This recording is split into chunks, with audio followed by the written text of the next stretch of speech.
یو کس دا ویلو چې د سحر سنت په کور کې کې کنه د سحر نو ستا په کور کې به درې قسمه کارونه کیږي. اول دا ستا په رزق کې به برکت وي، ستا رزق به نه کمیږي. نبی علیہ السلام نه به ثابت نه کې چې سحر سنت په کور کې په جماعت کې کړي. نبی علیہ السلام ټول عمر سنت په کور کې کړي او ته وایې نه چې څلوېښت ورځو پورې به د نبي علیه السلام په کور کې اور نه بلېده او دلته وایي چې سنت یې په کور کې وکړه نو بس رزق به در باندې تنګي نه راځي. دویم څه وایي چې سنت په کور کې کې د سحر نو ستا په کور کې به جګړې دی.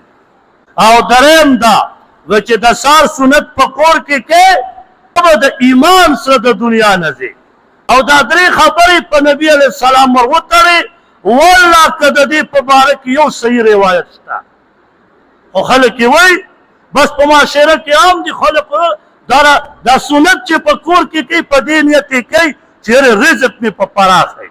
ته کور کې کښېنه او کار ته مه وځه او شپه ورځ لمونځونه په کور کې کوه والله چې دا شته هم د نه ختمېږي.